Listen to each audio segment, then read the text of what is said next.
On the morning of February 19, 1945, a United States Marine stepped onto volcanic sand carrying a weapon that did not officially exist. Within hours, he would draw the fire of an entire enemy garrison onto himself. Within days, he would be wounded. Within 2 weeks, he would be dead. His name was Tony Stein, and the machine gun in his hands had been built from scrap metal and desperation. This is the story of how a toolmaker from Ohio created a weapon the Marine Corps never wanted, and why it mattered on the most heavily defended 8 square miles of earth in the Pacific War.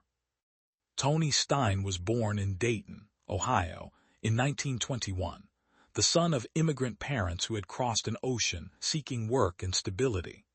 His father had arrived from Eastern Europe before the First World War, carrying little more than the willingness to work and the hope that America rewarded effort. The Stein family settled in a working-class neighborhood on the east side of Dayton, where rows of narrow houses lined streets named after presidents, and where the factory whistle dictated when men woke and when they slept. Dayton was a city built on precision manufacturing, a place where men shaped metal in factories that produced everything from cash registers to aircraft components. The Wright brothers had built their first aircraft in Dayton, and the city maintained a proud tradition of mechanical innovation. The Stein family lived in a neighborhood where the smell of machine oil drifted through open windows, and the sound of stamping presses marked the rhythm of daily life. Tony grew up small and wiry, the kind of boy who learned early that size mattered less than determination. He was often the smallest in his class, the one chosen last for neighborhood baseball games, the one who had to prove himself through persistence rather than natural advantage. He left school before graduating, not because he lacked intelligence, but because his family needed income and the factories needed hands.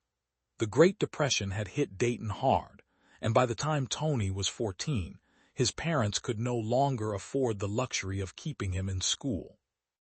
He found work as a toolmaker, a trade that required patience, spatial reasoning, and an intimate understanding of how metal behaved under stress. A toolmaker did not simply operate machines.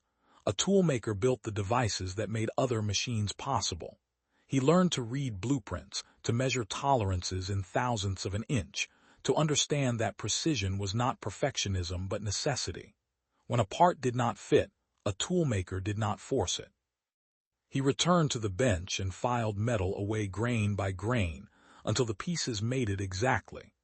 This discipline, this understanding that problems could be solved through incremental adjustment and careful observation, became fundamental to how Tony Stein approached every challenge he would face. In the tool room, he worked alongside men twice his age, men who had spent decades perfecting their craft, and they taught him that skill was not innate but earned through repetition and attention. It was a craft that taught young Tony Stein to see problems as puzzles with mechanical solutions, and it gave him something equally important, the confidence that he could build what did not exist. But there was another side to this undersized factory worker. In 1938, when Tony was 17 years old, he witnessed a boy struggling in the Great Miami River. Without hesitation, he dove into the current and pulled the child to safety. The Dayton Daily News ran a small article about the rescue. A year later, Tony entered the Dayton Golden Gloves boxing tournament. He fought in the lightest weight class, 112 pounds of coiled aggression, and he won. The boy who saved a drowning child and the young man who could knock another man unconscious were the same person. Courage and violence were not opposites in Tony Stein. They were tools, and he knew when to use each one. When the Japanese attacked Pearl Harbor in December 1941, Tony Stein was 20 years old, employed, and too light to meet the minimum weight requirement for military service. He began eating constantly, forcing meals down his throat until he added enough pounds to enlist in the Marine Corps Reserve in September 1942. He did not wait to be drafted. He volunteered. The Marines sent him to Paris Island, where drill instructors tried to break him and failed, then to parachute training, where he qualified as a paramarine, an elite unit designed for airborne assault and deep reconnaissance. The Paramarines were disbanded in 1944, folded into standard infantry units as the Marine Corps realized that jungle warfare in the Pacific did not require paratroopers. It required killers who could endure heat, disease, and an enemy who refused to surrender. Tony Stein became a rifleman in the 5th Marine Division, assigned to a company, 1st Battalion, 28th Marines. He deployed to the Pacific and fought in the Solomon Islands and the Marshall Islands, where he learned that combat was nothing like boxing. In the ring, a bell eventually stopped the violence. In the jungle, there was no bell. The problem became obvious during those early campaigns. The standard issue Browning M1919 machine gun weighed 31 pounds without ammunition. Add a tripod and belted rounds, and a gun team carried nearly 100 pounds of equipment.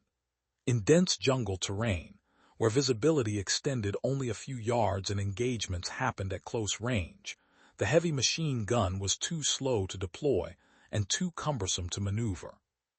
The Japanese attacked at night, screaming as they charged American positions, and by the time a crew could set up the Browning, the enemy was already inside the perimeter.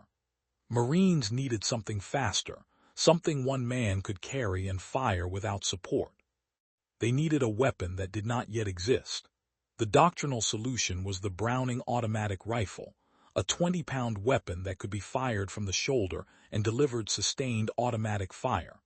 But the Browning automatic rifle had limitations. It fired from a 20-round magazine that emptied in seconds, and its cyclic rate of 550 rounds per minute, though impressive for its time, was insufficient to suppress enemy positions armed with heavier weapons. A Marine with a Browning automatic rifle could put down covering fire, but he could not dominate a firefight. The Japanese understood this calculus and adjusted their tactics accordingly. They would wait for the Browning automatic rifle gunner to empty his magazine, then attack during the reload.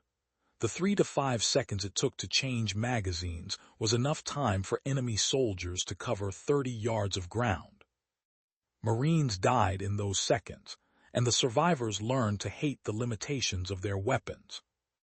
Sergeant Melvin Grevich and Private First Class John Little were both veterans of the same campaigns, and they had reached the same conclusion. Grevich was a machinist before the war, and Little had worked in an automotive shop. They knew metal, they knew tolerances, and they knew that American aircraft mounted .30 caliber and M2 machine guns that fired the same ammunition as the Browning but weighed only 23 pounds because they were designed for airframes, not infantry. These aircraft guns fired at extraordinary rates, as much as 1,200 rounds per minute, because aerial combat demanded volume of fire over sustained accuracy. When aircraft were shot down or salvaged for parts, the guns were often discarded or left in supply dumps. Grevich and Little began collecting them.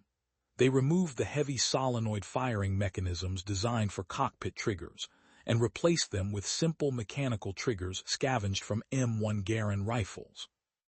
They cut down Garand stocks to create makeshift buttstocks and attached them to the aircraft receivers. They added bipods from Browning automatic rifles. The result was a weapon that should not have worked. It had no official designation, no technical manual, no spare parts supply chain. It was unauthorized, unregulated, and utterly effective. The Marines who carried them called them stingers, because they delivered rapid, painful bursts of fire that stunned enemy positions into silence. Tony Stein did not invent the stinger, but he helped build them. His tool-making skills made him invaluable to Grevich and Little, who needed someone who could file metal to precise dimensions, fit parts that were never designed to work together, and troubleshoot malfunctions in weapons that had no instruction manual. Tony worked on the guns during rest periods between patrols, his hands black with gun oil, his eyes focused on the tiny adjustments that meant the difference between a functional weapon and a dangerous malfunction. He test-fired each modification, feeling the vibration in his hands, listening to the rhythm of the action, diagnosing problems by sound and sensation. When the 5th Marine Division prepared for its next operation, Tony Stein volunteered to carry a Stinger into combat. No officer ordered him to do this. Carrying the Stinger meant carrying a weapon that could fail without warning, that consumed ammunition faster than any supply chain could sustain, and that made its operator the most visible target on the battlefield. Tony Stein accepted these risks because he believed the weapon would save lives. His own life was not part of that calculation. The next operation was Iwo Jima, a volcanic island 8 square miles in size located 660 nautical miles south of Tokyo. The island was strategically critical because it housed Japanese airfields that could intercept American bombers targeting the Japanese mainland. American B-29 Superfortress bombers were conducting strategic bombing campaigns against Japanese cities and industrial targets, flying 1,500-mile missions from bases in the Mariana Islands. Iwo Jima sat directly along the flight path, and Japanese fighters based on the island attacked the bombers during their most vulnerable phase of flight. Additionally, damaged B-29s that could not make the return flight to the Marianas had no place to land and were forced to ditch in the ocean, where aircrew survival rates were low despite air-sea rescue operations. If the United States controlled Iwo Jima, damaged B-29 bombers could make emergency landings there instead of ditching in the ocean, and American fighter escorts could use the island as a forward base, extending their range and providing protection for the bomber formations. The strategic value was undeniable, and American military planners designated Iwo Jima as a critical objective in the island-hopping campaign toward the Japanese home islands. The Japanese understood this calculation as well as the Americans. Lieutenant General Tadamichi Kuribayashi, the commander of Japanese forces on Iwo Jima, was a 53-year-old career officer who had served as a military attaché in the United States and had traveled across America observing its industrial capacity. He knew Japan could not win a war of attrition. He designed his defense accordingly. Instead of contesting the beaches, where American naval gunfire could annihilate his troops, Kuribayashi ordered his men to dig deep into the volcanic rock. They excavated 11 miles of tunnels connecting 1,500 underground bunkers, pillboxes, and firing positions. Every approach was covered by interlocking fields of fire. Every position had multiple escape routes. Kuribayashi issued orders that no man was to die uselessly. Each soldier was expected to kill 10 Americans before his own death. The island became a fortress built on the principle that geography and patience could bleed an enemy dry. The 5th Marine Division was assigned to land on the western beaches of Iwo Jima as part of a 3-division assault. A company, 1st Battalion, 28th Marines, would land on Green Beach 1, directly below Mount Suribachi, a 546-foot volcanic cone that dominated the southern tip of the island.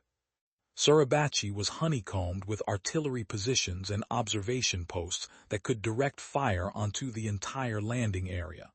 The Marines would have to take the mountain or die on the beaches. There was no alternative. Tony Stein stood in the troop compartment of a landing craft on the morning of February 19, 1945, the Stinger machine gun slung across his back. The weapon weighed approximately 25 pounds, and he carried an additional 20 pounds of ammunition in fabric belts draped across his torso.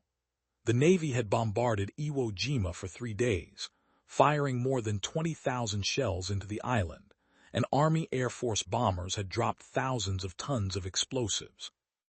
Officers told the Marines that the island had been neutralized, that resistance would be light. Tony Stein did not believe this. He had heard similar promises before other landings, and he had learned that optimism was a luxury that got men killed. He checked his weapon one final time, feeling the tension of the springs, the alignment of the barrel. The landing craft ramp dropped, and he stepped into the surf. The beach was black volcanic sand, loose and deep, like trying to run through gravel. Each step sank 6 inches, and the weight of the Stinger and ammunition made movement exhausting. The beach rose steeply toward terraces carved into the volcanic rock.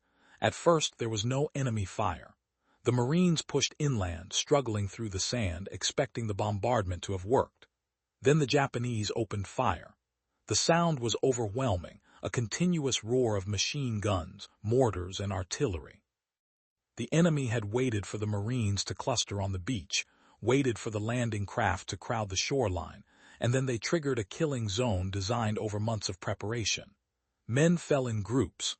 Wounded Marines screamed for corpsmen. Officers shouted orders that could not be heard over the noise. The beach became chaos, and in chaos, initiative was the only currency that mattered. Tony Stein moved forward. He did not wait for orders. He saw a Japanese pillbox firing from a terrace 50 yards inland, its gun stitching lines of bullets across the beach. He dropped to his knees, braced the stinger against its bipod, and pulled the trigger. The gun roared, firing 15 to 20 rounds per second, a sustained burst that hammered the concrete aperture of the pillbox. The enemy fire stopped. Tony did not know if he had killed the crew or simply forced them to take cover, and it did not matter. The pillbox was silent. He stood and ran forward, the stinger heavy in his hands, his lungs burning from exertion and fear. He reached the terrace and found another firing position. He fired again, shorter bursts this time, conserving ammunition because he could feel the belts running out. Marines followed him, using the suppression he provided to advance past obstacles that had pinned them down. This became the pattern. Tony would identify a target, fire until it stopped shooting, then move forward while other Marines exploited the gap. He was not following a plan. He was creating opportunities. The stinger consumed ammunition at a catastrophic rate. 1,200 rounds per minute meant that a single sustained burst could empty a 250-round belt in 12 seconds. Tony burned through his initial supply within the first hour of combat. He could have withdrawn to the beach and waited for resupply, but wounded Marines were scattered across the terraces, bleeding into the black sand, and every minute they remained exposed increased the likelihood they would die. Tony made a decision that defined the rest of his day. He ran back to the beach, moving through enemy fire, and grabbed additional ammunition belts from supply crates near the waterline. He slung the belts over his shoulders and ran back to the forward positions. Then he did it again, and again.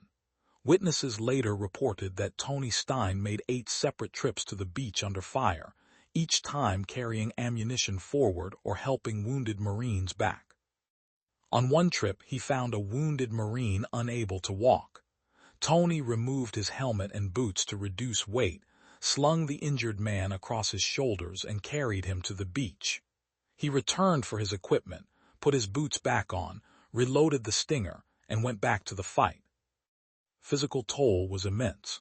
The stinger itself weighed 25 pounds, and Tony was carrying an additional 40 to 60 pounds of ammunition on each resupply run. The volcanic sand made every step an act of sustained effort.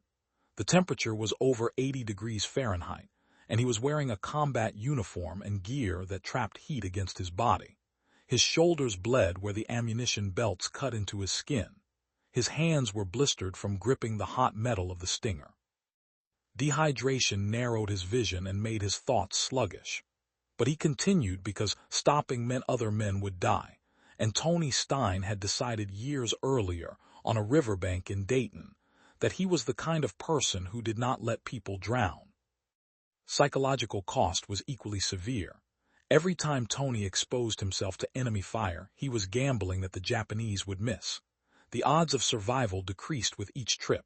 Probability was not theoretical on Iwo Jima. It was mechanical and absolute. Bullets traveled at known velocities. Human reaction time was measurable. The more often Tony crossed open ground, the more likely it became that an enemy gunner would compensate for his speed and place a round through his body. He knew this. Every Marine knew this. And yet he continued, because courage is not the absence of fear but the decision that something else matters more than survival. By the end of the first day, a company had taken horrific casualties, but had established a foothold on the terraces below Mount Kuribayashi. Tony Stein was still alive, still fighting, and the stinger was still functioning. The weapon had performed exactly as designed, delivering overwhelming fire superiority at close range. But it had also revealed a critical flaw. The ammunition consumption was unsustainable. Even with constant resupply, Tony could not carry enough rounds to maintain fire for more than a few minutes at a time. The Stinger was a weapon built for short, decisive engagements, and Iwo Jima was not a short engagement. It was a grinding, attritional nightmare that would last 36 days. On the second day, Tony Stein continued the same pattern.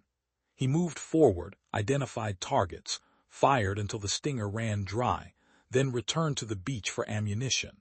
The Japanese fought from tunnels and hidden positions, appearing only long enough to fire before disappearing underground.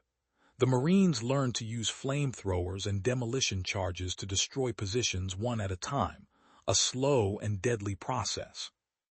Tony provided covering fire for demolition teams, suppressing enemy positions while other Marines moved close enough to destroy them. On one occasion, he fired the Stinger continuously for over 2 minutes, burning through more than 2,000 rounds, to keep a Japanese machine gun crew pinned, while a demolition team crawled forward with satchel charges. The Japanese position exploded, and the Marines advanced. Tony reloaded and moved to the next target. On the third day, Tony Stein was wounded. Fragments from a Japanese grenade or mortar shell struck him in the shoulder and side. The wounds were not immediately fatal, but they were serious enough that a corpsman ordered him evacuated to the beach for treatment. Tony refused. He allowed the corpsman to bandage the wounds, then picked up the Stinger and returned to combat. The pain was constant, a burning ache that worsened with every movement, but pain was negotiable. Death was not. On February 23, 1945, 4 days after the initial landing, Marines from the 28th Regiment reached the summit of Mount Kuribayashi and raised an American flag. The moment was photographed and became one of the most iconic images of the war. Tony Stein was not part of the flag raising. He was fighting on the northern slopes of the mountain, still providing fire support, still making ammunition runs, still refusing evacuation despite his wounds. By the time Kuribayashi was secured, Tony had been in continuous combat for 4 days with minimal sleep, limited food, and untreated injuries.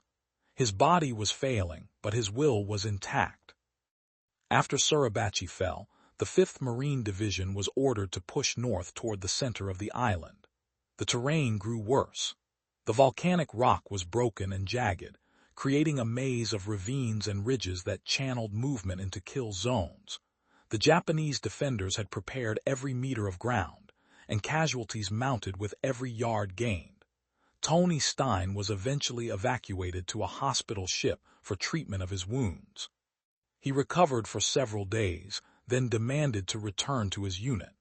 Medical personnel told him he had done enough, that he could remain on the ship and no one would question his courage. Tony Stein did not care about questions. He cared about the men in a company who were still fighting, and he believed he could still make a difference. On March 1, 1945, Tony Stein returned to Iwo Jima. His wounds had not fully healed, and he was physically weakened, but he carried the Stinger back to the front lines. A company was assaulting a fortified position designated Hill 362 Alpha, a ridge honeycombed with tunnels and bunkers. The fighting was brutal, close-range combat with grenades and flamethrowers. Tony moved forward with his squad, the Stinger ready. He identified a Japanese machine gun position and began firing. The enemy returned fire. A bullet struck Tony Stein in the head, killing him instantly. He was 24 years old. He had been on Iwo Jima for 10 days. Tony Stein's body was recovered and buried in the 5th Marine Division Cemetery on Iwo Jima. After the war, his remains were returned to the United States and interred in the National Memorial Cemetery of the Pacific in Honolulu. He was posthumously awarded the Medal of Honor, the citation reading in part that he had attacked pillboxes, made repeated trips under fire to resupply ammunition and evacuate casualties, and displayed extraordinary heroism in the face of the enemy. The citation did not mention the Stinger. The weapon was not officially recognized because it had never been officially approved. The Stinger machine gun did not survive the Battle of Iwo Jima. The weapons were used until they broke, discarded when they malfunctioned, or lost in the chaos of combat. None were returned to supply depots. None were preserved as artifacts. The improvised weapon that Tony Stein carried into battle ceased to exist as soon as the battle ended. But the idea behind the Stinger did not disappear. In the decades following World War II, infantry doctrine evolved to recognize the importance of portable, high-volume firepower. The M60 machine gun, adopted by the United States military in 1957, weighed 23 pounds and could be carried and fired by one man. The concept of the squad automatic weapon became doctrine. Modern infantry squads are built around the principle that sustained suppressive fire at the point of contact determines the outcome of engagements. Tony Stein and the men who built the Stinger understood this in 1945, years before it became official doctrine. They solved a tactical problem using available resources and mechanical ingenuity, and though their solution was never adopted, the problem they identified was real, and their answer was correct. Tony Stein represents something more than tactical innovation. He represents the individual decision to accept risk on behalf of others. No one ordered him to carry the Stinger. No one ordered him to make 8 ammunition runs under fire. No one ordered him to return to combat after being wounded. Each of these actions was a choice, made in full knowledge of the probable consequences. Tony Stein chose to place himself between his fellow Marines and the enemy, over and over, until probability caught up with him. This is not the behavior of a man seeking glory. It is the behavior of a man who decided that other lives were worth more than his own comfort, his safety, or his survival. The beach on Iwo Jima is still there. The black volcanic sand remains. Mount Kuribayashi still dominates the southern tip of the island. Tourists visit the island now, walking the same ground where 26,000 Americans were killed or wounded over 36 days. Japanese casualties exceeded 20,000, nearly the entire garrison. The island was secured, and American bombers used it as an emergency landing strip. Over 2,400 damaged B-29 bombers made emergency landings on Iwo Jima during the final months of the war, saving an estimated 27,000 American aircrew lives. The strategic calculus justified the cost, but strategy does not explain why individual men like Tony Stein ran toward enemy fire instead of away from it. The answer is not found in doctrine or tactics. It is found in the moment of choice. Tony Stein could have stayed on the beach. He could have refused to carry the Stinger. He could have accepted evacuation and never returned. At each decision point, he chose action over safety. This is not irrational.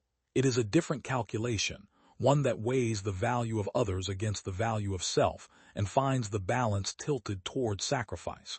Most people will never face such a choice.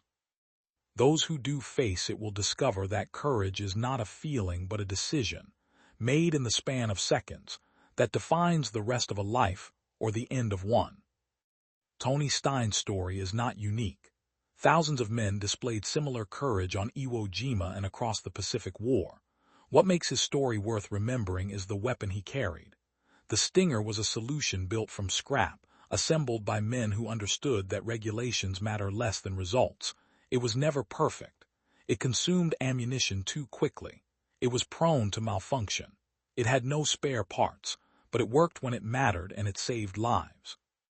The military did not adopt the Stinger because militaries require standardization, supply chains, and accountability.